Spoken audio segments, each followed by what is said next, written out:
Though this is not the end, my hate never perishes. It is born in a cycle of no end. I will rise again. Those like you, those who share the blood of the goddess and the spirit of the hero, they are eternally bound to this curse.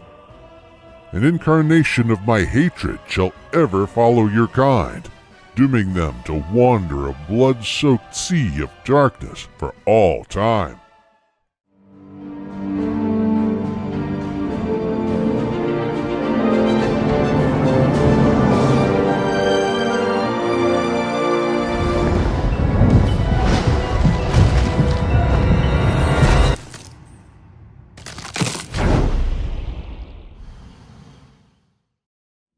Open your eyes. Demise's Curse, the eternal plague of Hyrule that seems to be unbreakable, and which is entirely bound to them sharing the blood of the goddess and the spirit of the hero. Due to these two factors, Ganondorf Ganon returned time and time again across multiple Zelda timeline branches. That is until the distant past of Breath of the Wild, when Ganondorf was defeated and apparently gone. With the reveal of the sequel, we know that he was only put under another seal for tens of thousands of years instead of being executed. Why was this? Demise's Curse, which made Ganondorf Ganon more or less unkillable, as killing one would just result in the emergence of another. Hence, sealing him away in a way where he couldn't break the seal by himself was the right move and would for the first time in a very long time secure lasting peace for Hyrule. Well, with one exception, as his, or Demise's hatred from being sealed in place, was transformed into malice which remained under Ganondorf's mind control. Unlike the physical body of Ganondorf, his malice couldn't be contained and slowly but surely built up over thousands of years. It is unknown whether there was a destructive calamity of malice prior to the battle 10,000 years ago, but it is certain that every 10,000 years, the imprisoned Ganondorf managed to produce enough malice to unleash a new calamity aimed at destroying the kingdom of Hyrule. As we all know, 10,000 years ago, Ganondorf's attempt was thwarted by the effort of the blood of the goddess and the spirit of the hero, but also due to the Sheikah's ancient technology, the divine beasts and the Sheikah guardians. Ganondorf, however, learned from this failure, and 10,000 years after, infested the Sheikah line of defense and was one guardian beam away from complete victory. But Ganondorf failed due to Zelda's, the blood of the goddess, awakening, and since then, she has been his nightmare. First by securing Link's stasis in the Shrine of Resurrection, returning the Master Sword to its pedestal, and then confronting Ganondorf's calamity head-on and containing it for a century. Link did contribute by taking care of Calamity and Dark Beast Ganon, but it was Zelda who sealed the puppet away. Ganondorf took everything from Zelda, and it is clear that after the events of Breath of the Wild, the Princess of Hyrule is coming to get him. The blood of the goddess against Demise's hatred. Which brings us to our first crucial detail, the Triforce of this curse, and one of the main themes of Breath of the Wild, expanded from Skyward Sword naturally. As Ganondorf can kill Link, but not Zelda, and Zelda cannot kill Ganondorf, as her blood will just bring another incarnation of Demise's hatred further down the line. In this regard, the spirit of the hero is stuck on the sideline, as he alone cannot break the curse, only prolong it by striking the Master Sword into Ganondorf. This game isn't about him, as he is only an indestructible spirit. Instead, it all comes down to the blood of the goddess against the hatred of the Demon King. This is the theme that I believe we will see throughout Breath of the Wild sequel, and which much of the plot of the game will revolve around. Demise's hatred and the goddess sacrifice and bloodline. The confrontation this franchise has been waiting for, getting rid of Ganondorf by continuing and finishing once and for all the battle between the goddess and Demise. But striking Ganondorf with the fully powered Master Sword in his weakened state is not a solution. Why? Because it will be for naught unless it's done under the right circumstances. Namely removing either of the two sources of Demise's reincarnation, the blood of the goddess or the spirit of the hero.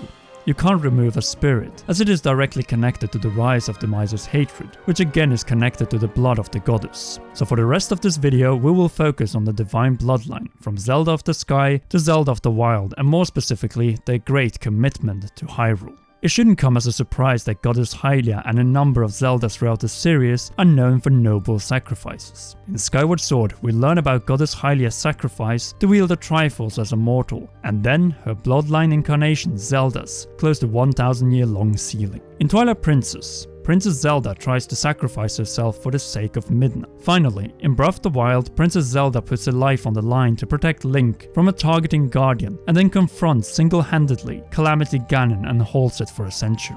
Fittingly enough, these 3 games feature 3 of the most mature and resolute bloodline incarnations of the goddess, rulers capable of making sacrifices for the greater good. And isn't that exactly what defines good monarchs? They put their country and people above themselves. Since power is something that is granted to you by your people, and 100 years ago, Zelda failed her own people when she couldn't unleash her sealing power before it was too late and most of the Hylian race was no more. Her failure to open up to Link and show her true feelings for him is something that has been a burden for Zelda ever since her awakening, as she knows that it was this struggle and outside pressure to maintain a strict posture and facade that prevented her from unlocking the sealing power which could have saved everything. However, from this moment, when Zelda released her sealing power, she has vowed to destroy the evil that took everything from her. Her father, her friends, people, her land, and a chance of victory 100 years ago when Link collapsed and then had to be brought to the Shrine of Resurrection. Zelda in the Era of the Wild is prepared to destroy the source of the calamity, no matter the cost. This is why she put her life on the line to save Link from that guardian. This is why she returned the damaged Master Sword to its pedestal. This is why she alone confronted the calamity and waited 100 years for Link so that she could seal the monstrosity away, and now she is after Ganondorf himself. The entire franchise is titled The Legend of Zelda for a reason. Still, until Skyward Sword, it seemed that she was only a damsel, but director Fujibayashi decided to change that by giving purpose to the title of the series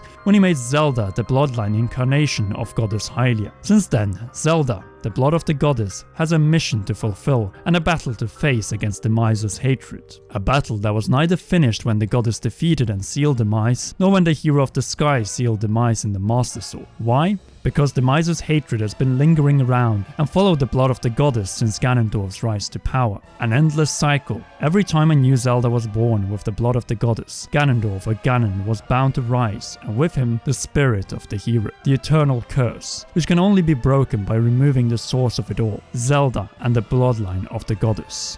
Until Zelda of the Wild, it seemed that the curse was under control, but the struggle is once again real after Ganondorf broke the tens of thousand-year-long seal. Due to this one act, short-haired Zelda of the Wild will sooner or later have to come to the realization that she, as the mortal bloodline incarnation of the goddess, is the source of Demise's curse. Accepting this and the consequences that it brings will likely be her new struggle. Since this is the grim reality, Zelda needs to sacrifice herself before Link, the hero of the wild, strikes the fully powered Master Sword into Ganondorf, or else it will all be for nothing. If Zelink outlasts this Ganondorf, the curse will continue and return with a vengeance in the future.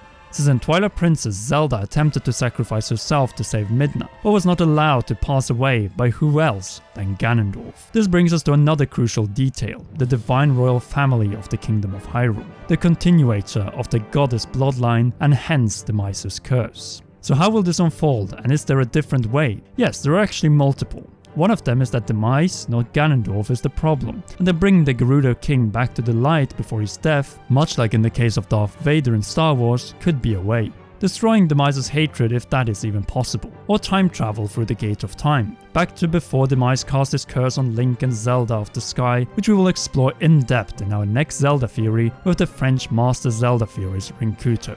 Then you have a very simple possibility, namely that Ganondorf is killed and Zelda of the Wild lives, but has to make a simpler sacrifice, ending the divine, blue, royal bloodline by not having any offspring in her life. In the end, this all comes down to what Princess Zelda of the Wild decides to do after realizing the nature of Demise's curse or being informed about it by the ancient Sheikah or even Fi herself. After all, there is a good reason why in Hyrule it is the female monarch as the bloodline incarnation of Hylia that is divine and inherits the sacred power. This also goes in line with the plot and cutscenes we have from Breath of the Wild, which focuses entirely on Zelda and her character development, building her up to be Hyrule's savior along with Link.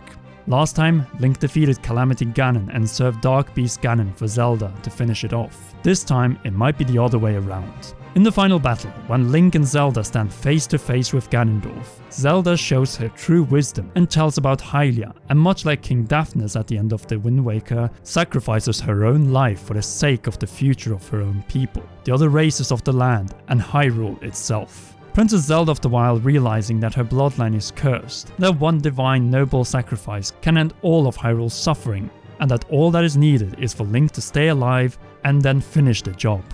Under these circumstances, I believe that Zelda of the Wild, a relic of the old ways and a kingdom that died 100 years ago, will sacrifice her life to give the people of Hyrule the future they deserve, a new beginning without Demise's curse, calamities, and Ganondorf Ganon. That is what true leadership looks like. When the time is right, you pay the price for your people and country. For Zelda, this will be for all the people and Hyrule itself. Then, after this most divine of sacrifices, Link will no doubt have the courage to face Ganondorf face to face for a conclusive battle to end it all. A confrontation that we were tested for by Monk Mars Koshia, and that will test us to the limit before the fully powered Master Sword finally pieces Ganondorf once again, but this time, for the last time, to end the Demon King and Demise's curse of reincarnating hatred once and for all. Bringing everything regarding Goddess Hylia's and Demise's struggle full circle from Skyward Sword to Breath of the Wild and its sequel, just like director and writer Hidemaru Fujibayashi envisioned along with series producer Eiji Aonuma. When we think about this, it is also possible that this final battle will also cause Link to succumb due to injuries sustained in the battle, an outcome that might have been foreshadowed in the final memory cutscene in the main game. Zelda putting a life on the line to save Link from the Guardian, and then Link succumbing to his fate after the job is done,